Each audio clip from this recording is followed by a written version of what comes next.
안녕하세요. 저희는 텔로스입니다.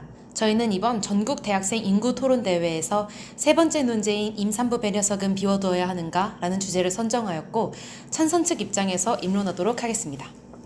먼저 개념 정의입니다. 첫 번째로 교통약자는 교통약자 이동편의 증진법에 따라 장애인, 고령자, 임산부, 영유아 동반자, 그리고 어린이 등 생활을 영위함에 있어 이동에 불편을 느끼는 자를 총칭합니다. 한편 2013년 서울시는 여성정책의 일환으로 기존 교통약자석의 추가로 임산부 배려석을 도시철도에 지정하였습니다. 임산부 배려석에는 임산부와 장애인 및 영유아 동반자가 포함됩니다. 저희 첫 번째 쟁점은 임산부 배려의 공익이 다른 승객의 사익보다 우선적으로 달성되어야 하는가입니다. 저희는 도시철도의 공익적 성격에 근거하여 임산부 배려라는 공익을 우선시해야 한다고 생각합니다.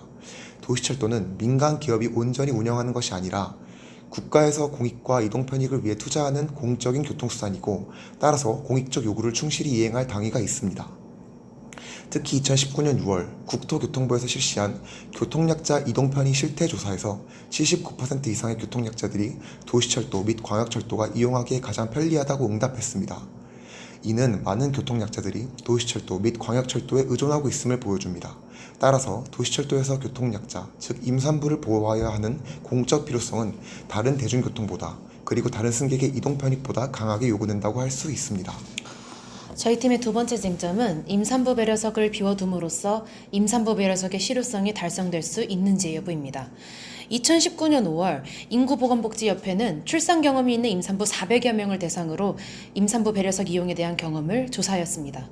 불편함을 겪었다는 응답이 90%에 육박하였는데 그중 비임산부가 착석한 후 비켜주지 않아서와 같은 이유가 70%를 넘었습니다.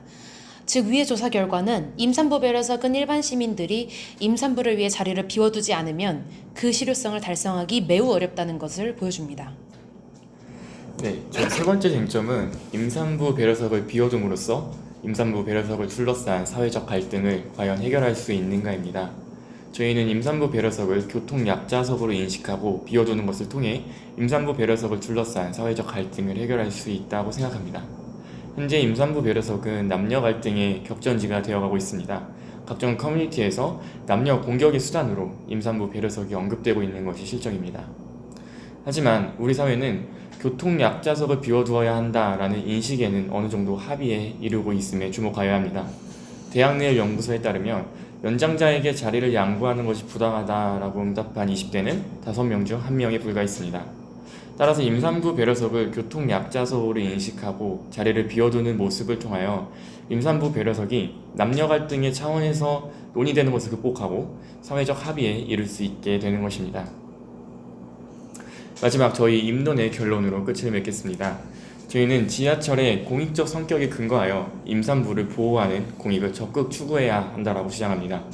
또한 공익적 성격의 임산부 배려석 정책, 그 효율성을 달성하기 위해서 임산부 배려석을 비워두어야 한다라고 주장합니다. 마지막으로 임산부 배려석을 둘러싼 사회적 갈등을 해결하기 위해서라도 임산부 배려석을 비워두어야 한다라고 생각합니다. 임산부 배려석은 의무석이 아닌 말 그대로 배려석입니다. 저희 찬성 측은 임산부 배려석을 비워두도록 법으로 강제하는 것을 원하지 않습니다. 이는 국가와 시민, 남자와 여자 등 끊임없는 사회 갈등을 조장할 뿐입니다. 배려란 결국 인간의 내심의 자유에서 나오는 행태입니다. 저희 텔로스는 임산부 배려석에 앉지 않을 자유에 대해서 말씀드리고 싶습니다. 감사합니다.